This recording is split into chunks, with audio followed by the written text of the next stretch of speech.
Hello friends, welcome to day trader Telugu and good evening. Sensex 216 points down అయ్యి 62,411 దగ్గర close అయితే Nifty 82 points down అయ్యి 18,560 దగ్గర క్లోజ్ అయింది. Plus bank Nifty 40 points down అయ్యి 43,099 దగ్గర క్లోజ్ అయింది. ఇవాల్టి మార్కెట్స్ ని మీరు గమనిస్తే ఆర్బీఐ ఈవెంట్ అవుట్కమ్ మనకి రిలీజ్ అయిన తర్వాత స్టాక్ మార్కెట్ లో బేరిష్నెస్ ఆర్ డౌన్ సైడ్ కి కొంత ఫాల్ కనిపించింది కదా. Even market last few minutes లో కూడా డౌన్ సైడ్ కి మూవ్ అయింది. ఇంతలా ఆర్బీఐ కామెంట్స్ ఏమున్నాయి, ఇంత నెగిటివ్ గా ఏమున్నాయి అనేది ఫస్ట్ మాట్లాడుకునే ప్రయత్నం చేద్దాం. తర్వాత గ్లోబల్ గా ఉంటున్న కొన్ని జాబ్ కట్స్ అండ్ రెసెషన్ వస్తుందనేనా గ్లోబల్ గా ఉంటున్న కొన్ని ఇంపార్టెంట్ కంపెనీస్ చెప్తున్నాయి కాబట్టి వాటి గురించి కూడా మాట్లాడుకుందాం. సో ఫస్ట్ ఆర్బీఐ వాళ్ళు ఏం చెప్పారు. ఆర్బీఐ రిలేటెడ్ గా అవుట్కమ్ మనకి 10 అరౌండ్ అప్డేట్ అయింది. అప్డేట్ అయినప్పటి నుంచి మీకు ఇంపార్టెంట్ డేటా పాయింట్స్ ఆల్రెడీ మీకు టెలిగ్రామ్ గ్రూప్ లో ఉంటాయి. అంత డీటెయిల్డ్ గా ఉంటుంది.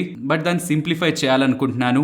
Total conversation RBI governor Das గారిది మీరు గమనిస్తే ప్రీవియస్ టైమ్స్ లో చెప్పని స్టేట్మెంట్స్ ని ఈసారి మీటింగ్ లో తను అప్డేట్ చేస్తున్నారు. మానిటరీ పాలసీ కమిటీ వాళ్ళు అప్కమింగ్ టైమ్స్ లో తగిన రీతిలో వడ్డీ రేట్లని పెంచుతూ కోర్ ఇన్ఫ్లేషన్ ని తగ్గించాలనే ఆలోచనలో ఉంటున్నట్టు అప్డేట్ చేస్తున్నారు. ఎప్పుడు కూడా హెడ్ లైన్ ఇన్ఫ్లేషన్ గురించే స్టేట్మెంట్స్ ఉంటాయి, కానీ ఇప్పుడు కోర్ ఇన్ఫ్లేషన్ ని ఫోకస్ చేస్తున్నారని, అది ఎలా అయినా తగ్గించాలనే ఆలోచనలోనే వాళ్ళు ఉంటున్నట్లు అప్డేట్ చేస్తున్నారు. ఇంచుమించు పవల్ గారు ఎగ్జాక్ట్లీ అంత హార్ష్ గా కాదు, కానీ జాక్సన్ హోల్ మీటింగ్ లో మాకు ఇన్ఫ్లేషన్ తగ్గడమే ఇంపార్టెంట్, దానికోసం వడ్డీ రేట్లు ఎంతైనా పెంచుతామనే స్టేట్మెంట్స్ చేశారా. దానికి సిమిలర్ గానే కోర్ ఇన్ఫ్లేషన్ తగ్గడం కోసం తగిన రీతిలో వడ్డీ రేట్లు మేము పెంచుతామని చేస్తున్న స్టేట్మెంట్స్ మార్కెట్ యాక్చువల్ గా ఎక్స్పెక్ట్ చేయలేదు. బికాస్ రీసెంట్ టైమ్స్ లో కూడా ఇన్ఫ్లేషన్ అనుకున్న దానికంటే కొంత ఈజ్ అవుతుంది, ఎకానమీ బెటర్ అవుతుంది అనే సంకేతమే గవర్నమెంట్ కూడా ఆర్బీఐ వాళ్ళు ఇస్తున్నారనే డేటా కూడా మార్కెట్ లో కనిపించింది. కాబట్టి ఈసారి మార్కెట్ ఎక్స్పెక్ట్ చేసింది 35 బేసిస్ పాయింట్ హైక్ లో ఏం తేడా లేదు. ఇక్కడ కూడా ఇచ్చింది 35 బేసిస్ పాయింట్ హైక్. దాని కారణంగా ప్రెసెంట్ రెపో రేట్ పెరిగి 6.25% దగ్గరగా ఉంది. సో వడ్డీ రేట్లో అయితే సర్ప్రైజ్ ఏం రాలేదు, కానీ స్టేట్మెంట్ ఆ టోన్ లో కొంత చేంజ్ వచ్చింది. మార్కెట్ ఎక్స్పెక్ట్ చేసింది ఇన్ఫ్లేషన్ కూడా కొంత కూల్ అవుతుంది, అప్కమింగ్ టైమ్స్ లో ఇంకా వడ్డీ రేట్లు పెంచే ఒక రేట్ ని తగ్గిస్తామని మార్కెట్ ఎక్స్పెక్ట్ చేస్తే కోర్ ఇన్ఫ్లేషన్ తగ్గించడం కోసం తగిన రీతిలో అవసరమైన విధంగా మేము వడ్డీ రేట్లు పెంచుతామన్నది లిటిల్ సర్ప్రైజ్. అదేం టూ మచ్ నెగిటివ్ కాదు, బట్ అది నెగిటివ్ గా ఇంపాక్ట్ చేసే టోన్. సో ఇన్ఫ్లేషన్ అనుకున్న దానికంటే లిటిల్ హైయర్ ఉంటుందని, గ్రోత్ అనుకున్న దానికంటే లిటిల్ లోయర్ ఉంటుందని. అంతకుముందు 7% జీడిపి టార్గెట్ ని ఎక్స్పెక్ట్ చేస్తే ఫోర్కాస్ట్ ఇస్తే ఇప్పుడు 6.8% గ్రోత్ ఉంటుందని ఎలా అప్డేట్స్ చేస్తుండడం ఓవరాల్ గా మార్కెట్ ని ఇవాళ నెగిటివ్ గా ఇంపాక్ట్ చేసింది. సో ఓవరాల్ ఆర్బీఐ మీటింగ్ ఒక అవుట్కమ్ అయితే నెగిటివ్, బట్ అది టూ మచ్ అయితే కాదు. అండ్ ఎవరైనా హోమ్ లోన్స్ కి ఈఎంఐ కడుతున్న వాళ్ళైతే ఇప్పుడు ఇలా వడ్డీ రేట్లు పెరుగుతుండడం కారణంగా మీ హోమ్ లోన్ కి సంబంధించి మీరు ఎయిదర్ మీ ఈఎంఐ నైనా పెంచాల్సి ఉంటుంది, ఆర్ లేదా మీ హోమ్ లోన్ టెన్యూర్ అయినా ఉన్న సంవత్సరాల నుంచి ఇంకా అధికంగా పెరుగుతుంది. ఈ సంవత్సరంలో 2022 లో ఇప్పటి వరకు 190 బేసిస్ పాయింట్స్ దగ్గరగా వడ్డీ రేట్లు పెంచారు. ఇప్పుడు ఇంకొక 35 బేసిస్ పాయింట్స్ దగ్గరగా వడ్డీ రేట్లు పెరిగినట్టు. దీని కారణంగా ఒకప్పుడు 38,000 ఈఎంఐ కట్టే వ్యక్తి తన ఈఎంఐని పెంచుతూ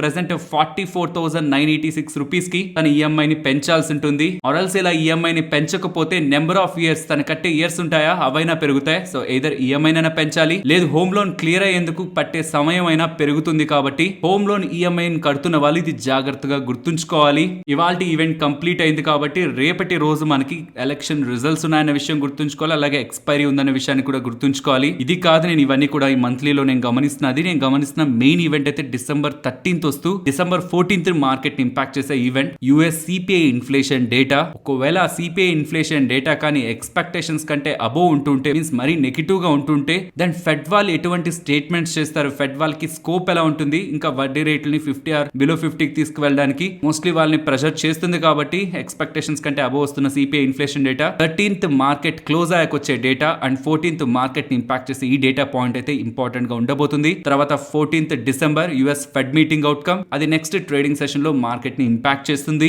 అండ్ చాలా డేస్ బ్యాక్ వరకు మనం జాబ్ కట్స్ గురించి వింటూ వచ్చాం. ఇప్పుడు another time job cuts, Morgan స్టాన్లే వాళ్ళు వాళ్ళ ఎంటైర్ వర్క్ ఫోర్స్ లో 2% జాబ్స్ ని కట్ చేస్తున్నారని, దీంతో పాటు పెప్సీ వాళ్ళు కూడా అప్కమింగ్ టైమ్స్ లో జాబ్స్ ని కట్ చేస్తారని, అండ్ అమెజాన్ వాళ్ళు నియర్లీ 2,000 పీపుల్ దగ్గరగా అమెజాన్ వాళ్ళ జాబ్స్ నుంచి తొలగించనుందని ఇలా డేటా పాయింట్స్ అయితే మార్కెట్ లో ఉన్నాయి. దీంతో పాటు యుఎస్ లో ఉంటున్న one of the major bank అయిన జేపీ మోర్గన్ వాళ్ళు రిలేటెడ్ గా చీఫ్ ఎగ్జిక్యూటివ్ అయిన జేమ్ డైమండ్ గారు మాట్లాడుతూ US economy mild to hard recession కి వెళ్తుందని ప్రజలు భావిస్తున్నట్లు కూడా తన స్టేట్మెంట్స్ అయితే చేస్తున్నారు. ఇది యాక్చువల్లీ మనం పాజిటివ్ గా తీసుకోవాలి. బికాస్ యుఎస్ బ్యాంక్స్ ఎప్పుడైనా రెసిషన్ అని పెద్ద పెద్ద బ్యాంక్స్ అని మాట్లాడుతున్నాయి అనుకోండి, బికాస్ ఇప్పుడు జేపీ మోర్గన్ వాళ్ళు, ప్రీవియస్ గా అయితే గోల్డ్మాన్ సాక్స్ వాళ్ళు, ఈవెన్ నోమురా వాళ్ళు, ఇలా మల్టిపుల్ గ్లోబల్ గా ఉంటున్న big banks and investment advisors and multinational investment banks అని కూడా growth slow down and recession గురించి స్టేట్మెంట్స్ చేస్తూ ఉండడమే ఫెడ్ ని కొంత స్లో డౌన్ చేయడానికి పాసిబిలిటీ ఉంది. బికాస్ ఇలాంటి big banks recession and economy slow down గురించి మాట్లాడుతుంటే వడ్డీ రేట్లు అంత అగ్రెసివ్ గా పెంచే ఒక ఆలోచన ఫెడ్ వాళ్ళు తీసుకోలేరు. మేబీ ఆ రీజన్స్ తోనే ప్రీవియస్ మీటింగ్ లో అంత అగ్రెసివ్ రేట్ హైక్స్ ఉండవనేలా స్టేట్మెంట్స్ మనకి ఫెడ్ చైర్మన్ అయిన పవల్ గారి దగ్గర నుంచి వినిపించాయి. Yes, economy slow down, recession అనే అప్డేట్స్ అయితే మార్కెట్ లో ఉన్నాయి. అవి విన్నప్పుడు మనకు మార్కెట్ పై నెగిటివ్ ఒపీనియన్ క్రియేట్ అవుతుంది. బట్ ఫ్రెండ్స్, అది జాబ్స్ డేటాలో ఇంకా రిఫ్లెక్ట్ అవ్వట్లేదు. ఈవెన్ అదర్ డేటా పాయింట్స్ కొంత అటు ఇటుగా ఉంటున్నా బికాస్ ఆఫ్ యూరోప్ లో ఉంటున్న అన్సర్టనిటీ అండ్ చైనాలో ఉంటున్న అన్సర్టనిటీ కారణంగా అవి విత్ టైం క్లియర్ అయ్యేందుకు స్కోప్ ఉంటుంది. కాబట్టి జాబ్స్ డేటా ఇంపాక్ట్ ఎక్స్పెక్టేషన్స్ కంటే జాబ్ బిలోలో వస్తున్నప్పుడే మన ఎకానమీ అండ్ ఈ రెసెషన్ రిలేటెడ్ గా మన కన్సర్న్ ని వ్యక్తం చేయాల్సి ఉంటుంది. ఫ్రెండ్స్, ఇలా వీడియోస్ రిలేటెడ్ గా మేము పెడుతున్న ఎఫర్ట్స్ మీకు వాల్యుబుల్ గా అనిపిస్తూ ఉంటే మన వీడియోని తప్పకుండా లైక్ చేయండి. ఫస్ట్, ఓసిన్ అలాగే జిలెటిన్ రిలేటెడ్ గా బిజినెస్ చేస్తూ ఉండే నర్మదా జిలెటిన్స్ వాళ్ళు 100 రూపీస్ పర్ షేర్ డివిడెండ్ ని, స్పెషల్ ఇంటర్మ్ డివిడెండ్ ని ప్రకటిస్తూ ఉండడం స్టాక్ ఇవాళ అప్పర్ సర్క్యూట్ లో క్లోజ్ అయింది. వీళ్ళు ఫిక్స్ చేస్తున్న రికార్డ్ డేట్ ఈ 100 రూపీస్ డివిడెండ్ కోసం 15th December. So 15th December నాటికి ఎవరి డీమ్యాట్ అకౌంట్ లో అయితే ఈ షేర్స్ ఉంటాయో వాళ్ళు మాత్రం ఈ డివిడెండ్ కి ఎలిజిబుల్ అవుతారు. కాబట్టి ఇవాళ ఈ అప్డేట్ తర్వాత stock upper circuit means 20% on hire side close అయింది. స్టాక్ ఫండమెంటల్స్ అంత సిగ్నిఫికెంట్ గ్రోత్ లేదు, అలానే మరి వీక్ గా కూడా లేవు. ఒక స్టాగ్నెంట్ ఆ రేంజ్ బౌండ్నెస్ మీన్స్ ఒక రేంజ్ లోనే ఆ నెంబర్స్ అన్ని కూడా గత చాలా సంవత్సరాల నుంచి కూడా కనిపిస్తున్నాయి. సో కేవలం డివిడెండ్ రిలేటెడ్ గా వస్తున్న అప్డేట్ తోనే స్టాక్ ఇలా మూవ్ అయిందన్న విషయాన్ని గుర్తుంచుకోవాలి. అండ్ ఈవెన్ ఈ డివిడెండ్ కోసం ఎవరైతే ఈ స్టాక్ ని కొనుంటారో 100 రూపీస్ డివిడెండ్ మన బ్యాంక్ అకౌంట్ లోకి వస్తుంది ప్రతి షేర్. కానీ ఆ డివిడెండ్ బ్యాంక్ అకౌంట్ లో క్రెడిట్ అవ్వడానికి ముందే మనకి స్టాక్ ప్రైస్ లో 100 రూపీస్ డివిడెండ్ అనేది అడ్జస్ట్ అయిపోతుంది. మీన్ స్టాక్ ప్రైస్ 100 రూపీస్ దగ్గరగా ఫాల్ అవుతుంది. అప్కమింగ్ టైమ్స్ లో ఆ డివిడెండ్ బ్యాంక్ అకౌంట్ లో క్రెడిట్ అవుతుంది. సో ఏదైతే బ్యాంక్ అకౌంట్ లోకి వస్తుందో అది స్టాక్ ప్రైస్ లో అడ్జస్ట్ అవుతుంది. కాబట్టి నెట్ బేసిస్ లో మనకేం పెద్ద లాభం ఉన్నట్లు కాదు. కానీ ఇలాంటి యాక్టివిటీతో స్టాక్ ని ఎక్కువ మంది బై చేస్తుంటారు. కాబట్టి in short term stock related గా ఇలాంటి అప్ సైడ్ మూవ్ కనిపిస్తూ ఉంటుంది. నెక్స్ట్, హెచ్డిఎఫ్సి ఏఎంసీ గురించి మాట్లాడుకోవాలి. చాలా టైం బ్యాక్ నుంచి ఉంటున్న అన్సర్టనిటీ అయితే ఇప్పుడు క్లియర్ అయింది. వీళ్ళ రిలేటెడ్ గా ఉంటున్న ప్రమోటర్ గ్రూప్ కంపెనీ అయిన ఆప్డన్ ఇన్వెస్ట్మెంట్ వాళ్ళు ఈ కంపెనీ రిలేటెడ్ గా హెచ్డిఎఫ్సి ఏఎంసీ రిలేటెడ్ గా ఉంటున్న వాళ్ళ ఎంటైర్ 10.2% వాటాని సెల్ చేయడానికి ముందుకొచ్చారు. 10.2% వాటా అంటే చాలా సిగ్నిఫికెంట్ వాటా కదా. మరి స్టాక్ ప్రైస్ ఫాలో అవ్వాలి కదా. అంటే ఆ 10.2% లో 9.99% దగ్గరగా మీన్స్ నియర్లీ 10% దగ్గరగా వాటాని సింగిల్ ప్లేయర్ కే సెల్ చేసినట్టు అప్డేట్ చేశారు. మీన్స్ ఇది ఓపెన్ మార్కెట్ లో అందరికీ చేసిన సెల్లింగ్ కాదు, ఇది జస్ట్ ట్రాన్స్ఫర్, ఒకరి నుంచి ఇంకొకరికి ట్రాన్స్ఫర్ అవుతుండడం. వాళ్ళకు వేళ అంత పెద్ద మొత్తం వాటాని సెల్ చేస్తుంటే స్టాక్ ప్రైస్ సెల్లింగ్ ప్రెషర్ కి వెళ్తుందేమో ఒక అన్సర్టనిటీస్ ని, ఓవర్ హ్యాంగ్ ని క్లియర్ చేస్తూ ఉండడం. మేము కేవలం ఒక ప్లేయర్ కే సెల్ చేస్తామని అప్డేట్స్ చేస్తూ ఉండడం. స్టాక్ ఇవాళ 3.7% అప్ సైడ్ కి మూవ్ అవుతుంది.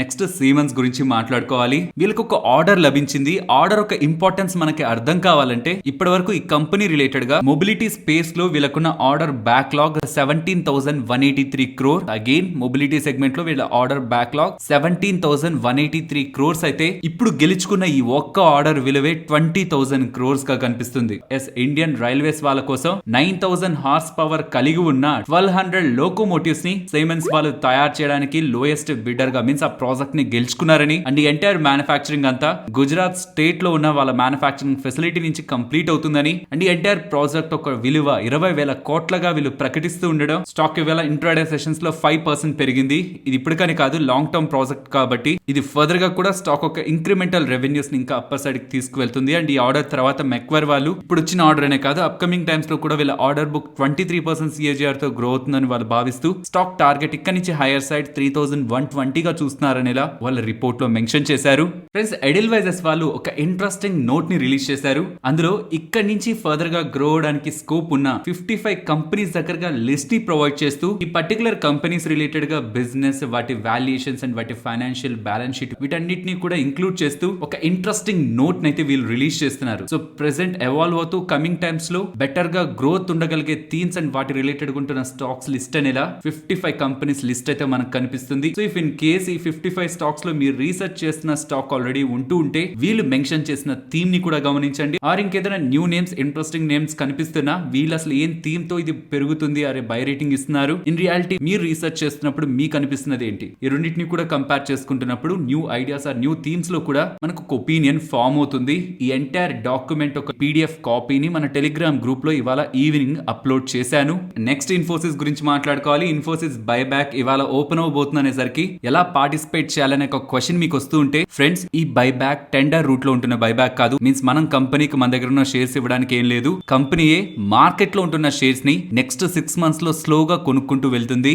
ఎంత ప్రైస్ ఉన్నా కొంటుందా లేదు. వీళ్ళు ప్రకటించిన బైబ్యాక్ ప్రైస్ 1850. సో 1850 కి బిలో ఎప్పుడెప్పుడైతే స్టాక్ ప్రైస్ వీళ్ళకి దొరుకుతూ ఉంటుందో ఆ టైమ్స్ లో నెక్స్ట్ 6 months లో 9,300 crore పెట్టి కొనబోతున్నారు. చేస్తున్నారని ఇలా ప్రీవియస్ బైబ్యాక్ లో వీళ్ళు అప్డేట్ చేశారు. అసలు బైబ్యాక్ ఎందుకు చేస్తుంటారు? బైబ్యాక్ చేసేది ఓపెన్ మార్కెట్ లో ఉంటున్న ఫ్లోట్ ఫ్రీ షేర్స్ ని తగ్గించడం కోసం. అలా తగ్గిస్తే ఎగ్జిస్టింగ్ గా షేర్స్ హోల్డ్ చేస్తున్న వాళ్ళ ఓనర్షిప్ పెరుగుతుంది, రిటర్న్ రేషియోస్ ఇంప్రూవ్ అవుతాయి. ఓవరాల్ గా అది స్టాక్ మూవ్ అయ్యేదానికంటే ఇంకొంత బెటర్ గా మూవ్ చేస్తుంది. లాస్ట్ 3 బైబ్యాక్స్ కూడా ఇన్ఫోసిస్ వి open market buybacks. I think 2017 లో 13,000 crore విలువ చేసే బైబ్యాక్. అప్పుడు మాత్రమే ఇన్వెస్టర్స్ కంపెనీకి షేర్స్ ని ఆఫర్ చేసేలా బైబ్యాక్ అనౌన్స్ చేశారు. బట్ దాని తర్వాత నుంచి కూడా ప్రతిసారి ఓపెన్ మార్కెట్ లోనే ఇన్ఫోసిస్ వాళ్ళు బైబ్యాక్ ని ప్రకటిస్తూ ఉన్నారు. నెక్స్ట్ మనం షాప్స్ దగ్గర ఇలా చిప్స్ కానీ కూల్ డ్రింక్స్ ని కానీ పెట్టుంచుతున్న ఇలాంటి బాక్సెస్ ఆర్ మిషన్స్ ని చూస్తూ ఉంటాం కదా. ఇలాంటివి తయారు చేసే డెలెక్టబుల్ టెక్నాలజీస్ రిలేటెడ్ గా ఐటీసీ వాళ్ళు చాలా టైం బ్యాక్ నుంచి కూడా వాటాని కొంటూ వస్తున్నారు. ఇప్పుడు ఫర్దర్ గా ఈ కంపెనీలో వాటాని పెంచుకుంటూ 33.42% దగ్గరగా వాటాని ఐటీసీ వాళ్ళు బై చేస్తారనేలా అప్డేట్స్ అయితే చేస్తున్నారు. నెక్స్ట్ శోభా డెవలపర్స్ గురించి మాట్లాడుకోవాలి. స్టాక్ ఇవాళ సడన్ గా 6% దగ్గరగా డ్రాప్ అయినట్లు కనిపిస్తుంది కదా. దీనికి రీజన్ ఎన్ఫోర్స్మెంట్ డైరెక్టరేట్ వాళ్ళు కేరళలో ఉన్న వీళ్ళ ల్యాండ్ ని అటాచ్ చేశారు అని చెప్తున్నారు. మీన్స్ ఆ ల్యాండ్ రిలేటెడ్ గా ఏదైనా డెవలప్మెంట్ చేయడం కానీ ఆర్ సెల్ చేయడం కానీ ప్రెసెంట్ శోభా డెవలపర్స్ వాళ్ళు చేయలేరు. ఈ అటాచ్మెంట్ క్లియర్ అయ్యేంత వరకు. అండ్ ఇలా అటాచ్ చేయడానికి main reason no profit no loss కేటగిరీలో ఉంటున్న వీళ్ళ ప్లాట్స్ ని మార్కెట్ ప్రైజెస్ కంటే ఇంకా హయ్యర్ రేట్స్ పెట్టి అధికమైన లాభాల కోసం వీళ్ళు సెల్ చేశారు కాబట్టి వీళ్ళు ఇలా అటాచ్మెంట్ చేస్తున్నారని ఇలా అప్డేట్ చేశారు. సో వీళ్ళకి అగైనెస్ట్ గా ఎన్ఫోర్స్మెంట్ డైరెక్టరేట్ వాళ్ళు వీళ్ళ ఆస్తుల్ని కొన్నిటిని అటాచ్ చేస్తుండేసరికి ఈ అప్డేట్స్ తో స్టాక్ ఇవాళ ఇలా ఫాలో అయింది. నెక్స్ట్ ఐఆర్సీఓఎన్ ఇంటర్నేషనల్ గురించి మాట్లాడుకోవాలి. వీళ్ళకి శ్రీలంక రైల్వేస్ వాళ్ళ దగ్గర నుంచి 122 crore విలువ చేసే ఆర్డర్ లభించిందని అండ్ ఆర్డర్ నెక్స్ట్ 24 months లో కంప్లీట్ చేస్తారని ఇలా ఐఆర్సీఓఎన్ ఇంటర్నేషనల్ వాళ్ళ ఎక్స్చేంజెస్ కి అప్డేట్ చేస్తున్నారు. నెక్స్ట్ ఐఐఎఫ్ఎల్ సెక్యూరిటీస్ అలాగే 5 పైసా గురించి మాట్లాడుకోవాలి. 5 పైసాలోకి ఐఐఎఫ్ఎల్ సెక్యూరిటీస్ కి సంబంధించిన ఆన్లైన్ రీటైల్ ట్రేడింగ్ బిజినెస్ అనేది కమింగ్ డేస్ లో వచ్చి మర్జ్ అవబోతుంది. మీన్స్ 5 పైసా క్యాపిటల్ రిలేటెడ్ గా ఆల్రెడీ 32 lakh దగ్గరగా కస్టమర్స్ ఉన్నారు. ఇప్పుడు ఐఐఎఫ్ఎల్ వాళ్ళకి సంబంధించిన online retail trading business related గా 15 lakh కస్టమర్స్ వచ్చి యాడ్ అవుతారని టోటలీ 40% దగ్గరగా వీళ్ళ క్లయింట్స్ బేస్ పెరుగుతుందనేలా 5 పైసా క్యాపిటల్ వాళ్ళ ఎక్స్చేంజెస్ తో అప్డేట్ చేస్తున్నారు. ఇది ఐఐఎఫ్ఎల్ సెక్యూరిటీస్ నుంచి డీమర్జ్ అయ్యి means online retail trading business demerge అయ్యి 5 పైసా క్యాపిటల్ లోకి వచ్చి మర్జ్ అవబోతుంది. కాబట్టి ఈ స్టాక్స్ హోల్డ్ చేస్తున్న వాళ్ళకి వాల్యూ తగ్గిపోతున్నట్టు కదా. కాబట్టి ఎవరెవరైతే ఈ కంపెనీ రిలేటెడ్ గా 50 shares హోల్డ్ చేస్తుంటారో వాళ్ళకి ఒక 5 పైసా షేర్ ని ఇస్తారంటున్నారు. ఇక్కడ కన్ఫ్యూజ్ అవ్వకూడదు. ఎంటైర్ ఐఐఎఫ్ఎల్ సెక్యూరిటీస్ వచ్చి 5 పైసాలో మర్జ్ అవ్వట్లేదు. ఈ కంపెనీ ఇలానే ఉంటుంది. బట్ ఇందులో ఉన్న కొంత portion of the business online retail trading business demerge అయి మర్జ్ అవుతుంది. కాబట్టి ఈ షేర్ హోల్డర్స్ కొంత నష్టపోతారు. కాబట్టి దాన్ని బ్యాలెన్స్ చేస్తూ 5 paisa shares for every 50 IIFL security shares ఒక షేర్ 5 పైసా ఇస్తారని వీళ్ళు ఎక్స్చేంజెస్ కి అప్డేట్ చేశారు. సో ఇవి సేమ్ గ్రూప్ కి సంబంధించిన కంపెనీసే. బట్ ఐఐఎఫ్ఎల్ సెక్యూరిటీస్ లోను డిమాట్ అకౌంట్ హోల్డ్ చేసే వాళ్ళు ఉంటారు, 5 పైసాలోను హోల్డ్ చేసే వాళ్ళు ఉంటారు. ఐఎఫ్ఎల్ సెక్యూరిటీస్ వాళ్ళు డిస్కౌంట్ బ్రోకింగ్ ఫర్మ్ గా 5 పైసాను స్టార్ట్ చేశారు. ఇప్పుడు ఇలా డిఫరెంట్ ఎంటిటీస్ లా కాకుండా ఐఐఎఫ్ఎల్ ని కూడా 5 పైసాలో మర్జ్ చేయాలనే ఆలోచనలో ఐఐఎఫ్ఎల్ సెక్యూరిటీకి సంబంధించిన ఆన్లైన్ రీటైల్ ట్రేడింగ్ బిజినెస్ ని కూడా 5 పైసాలోకి మర్జ్ చేయాలనే ఆలోచనలో వీళ్ళు ఉంటున్నట్టు దీని రిలేటెడ్ గా ప్రాసెస్ ని వీళ్ళు స్టార్ట్ చేస్తున్నారనేలా అప్డేట్స్ అయితే ఎక్స్చేంజెస్ కి వెళ్తున్నాయి. నెక్స్ట్ బికాజీ ఫుడ్స్ వాళ్ళు నెంబర్స్ ని పోస్ట్ చేశారు. నెంబర్స్ బాగున్నాయి. రెవెన్యూస్, మార్జిన్స్ అండ్ ప్రాఫిటబిలిటీ కూడా బెటర్ గా ఇంప్రూవ్ అయింది. ఈవెన్ క్యాష్ ఫ్లోస్ కూడా బెటర్ గా డెలివర్ చేశారు. మొత్తం బాగానే ఉంది. బట్ ఐపీఓ లిస్టింగ్ దగ్గర నుంచి కూడా స్టాక్ ప్రైస్ ఆల్రెడీ 25% ర్యాలీ అయింది. సో అవే అప్కమింగ్ టైమ్స్ లో మంచి నెంబర్స్ ఉంటాయని ఒక ఇండికేషన్ తోనే స్టాక్ ప్రైస్ ఆల్రెడీ ర్యాలీ అయింది. అండ్ ఈవెన్ ఇవాళ కూడా 3% దగ్గరగా పాజిటివ్ గా మూవ్ అయింది. దీంతో stock nearly 77 times 1 year forward earning per share EPS multiples లో ట్రేడ్ అవుతూ ఉన్నట్టు, which is very expensive. Next Dabur గురించి మాట్లాడుకోవాలి. గ్లోబల్ రీసెర్చ్ ఫర్మ్ అయిన మోర్గన్ స్టాన్లే వాళ్ళు డాబర్ స్టాక్ ని అప్గ్రేడ్ చేస్తూ ప్రీవియస్ గా ఇచ్చిన టార్గెట్ 575 నుంచి 660 రూపీస్ పర్ షేర్ అని అప్గ్రేడ్ చేస్తూ ఉండడం. దీనికి వీళ్ళు మెన్షన్ చేస్తున్న ఇంపార్టెంట్ రీజన్ రీసెంట్ టైమ్స్ లో most of the FMCG companies and even 2-wheeler space లో కూడా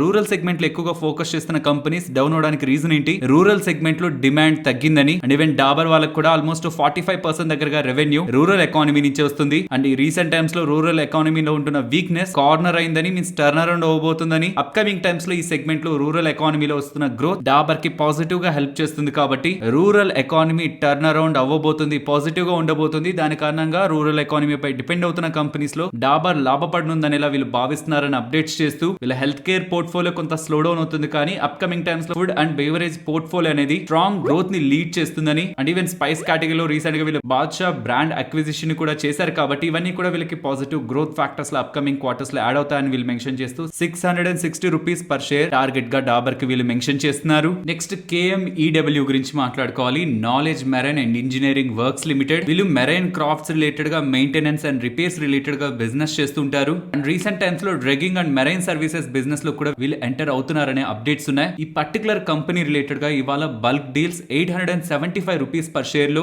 1,50,000 దగ్గరగా షేర్స్ ఇవాళ ట్రేడ్ అవుతుండడం అండ్ ఈవెన్ స్టాక్ రిలేటెడ్ గా సర్క్యూట్ లిమిట్ కూడా ప్రీవియస్ గా ఉన్న 5% లిమిట్ నుంచి ఇప్పుడు 20% కి చేంజ్ అవుతూ ఉండడం కూడా ఇవాళ స్టాక్ ఇలా మూవ్ అవుతుండడం బ్యాక్ ఉంటున్న రీజన్స్ అని ఇలా ఫైనాన్షియల్ ప్లాట్ఫామ్స్ లో డేటా కనిపిస్తుంది. ఫ్రెండ్స్ ఈ స్టాక్స్ అనే కాదు ఏ స్టాక్స్ రిలేటెడ్ గా సర్క్యూట్ లిమిట్స్ చేంజ్ అయ్యాయన్న డేటా ఎక్సెల్ షీట్ లో ఉంటుంది. ఈ ఎక్సెల్ షీట్ ఓపెన్ చేశాక ఇక్కడ 2%, 5%, 10% దాని పక్కన చేంజెస్ ఉందో ఇది క్లిక్ చేశారంటే ప్రీవియస్ గా ఉంటున్న స్టాక్స్ లిమిట్ ఏంటి, ఇప్పుడు కొత్తగా మారిన స్టాక్స్ లిమిట్ ఏంటి అనేది ఇక్కడ మీకు డేటా ఉంటుంది. అండ్ ఎక్సెల్ షీట్ మార్నింగ్ 8:25 కి మీకు మన టెలిగ్రామ్ గ్రూప్ లో ప్లేస్ అయి ఉంటుంది. నెక్స్ట్ నిఫ్టీ లాగే bank Nifty support and resistance and Nifty support 18,520 ఇవాళ క్లోజింగ్ పాయింట్స్ లో ఆ పాయింట్ వరకు వచ్చి నెక్స్ట్ అబౌవ్ క్లోజ్ అయింది. అండ్ రెసిస్టెన్స్ ప్రీవియస్ గా మాట్లాడుకున్న జోన్ మీరు గమనించండి, మల్టిపుల్ టైమ్స్ ఆ జోన్ లో మనకి ప్రైస్ యాక్టివిటీ ఉంటుంది. ఫాల్ అవుతున్నప్పుడు సపోర్ట్స్ గాను అండ్ అబౌవ్ ర్యాలీ అవుతున్నప్పుడు రెసిస్టెన్స్ గాను ఆ జోన్ లోనే మోస్ట్ ఆఫ్ ద రిజెక్షన్స్ ఇవాళ నిఫ్టీలో కనిపించాయి. నెక్స్ట్ బ్యాంక్ నిఫ్టీ ప్రెసెంట్ ఉన్న లెవెల్స్ నుంచి down side 42,890 and up side 43,370. Next Nifty option chain data December weekly and monthly ఎక్స్పైరీలో ఉంటున్న కాంట్రాక్ట్ డేటాని గమనిస్తుంటే ఇక్కడ నుంచి టాప్ సైడ్ కి వెళ్తున్నప్పుడు మేజర్ రెసిస్టెన్స్ 19,000 బట్ ఇంకా లోయర్ సైడ్ 18,700, 18,800 ఇంపార్టెంట్ లెవెల్స్ గా కనిపిస్తున్నాయి. అండ్ డౌన్ సైడ్ కి వెళ్తున్నప్పుడు 18,300 ఇంపార్టెంట్ సపోర్ట్ గా ఎవాల్వ్ అవుతూ ఉంది. సో 18,300 టు 18,800 ఇది 500 పాయింట్ రేంజ్ మార్కెట్ లో ఆప్షన్ చైన్ డేటా పరంగా కనిపిస్తున్న రేంజ్. బట్ నేను పర్సనల్ గా 18,400 బ్రేక్ డౌన్ సైడ్ క్లోజ్ అయ్యేంత వరకు కూడా 18,400 టు 18,900 ఈ 500 పాయింట్ రేంజ్ నే గమనిస్తున్నాను. ఫైనల్ ఇది ఫ్రెండ్స్ మన వీడియో నచ్చిందా? నచ్చితే మన వీడియోని లైక్ చేయండి ఫ్రెండ్స్. అండ్ ఈ వీడియో మన వాళ్ళకి యూజ్ అవుతుంది అనుకుంటే తప్పకుండా షేర్ చేయండి. అండ్ మన ఛానల్ ని సబ్స్క్రైబ్ చేయనట్లయితే ఛానల్లో ఉంటున్న కంటెంట్ ని గమనించండి. అండ్ ఆ కంటెంట్ మీకు ఇంట్రెస్టింగ్ గా ఉంటేనే ఛానల్ ని సబ్స్క్రైబ్ చేసి పక్కనే ఉన్న బెల్ ఐకాన్ క్లిక్ చేయండి. మరొక ఇంట్రెస్టింగ్ వీడియోతో మళ్ళీ మీ ముందుకు వస్తాను. అంతవరకు టేక్ కేర్. జై హింద్.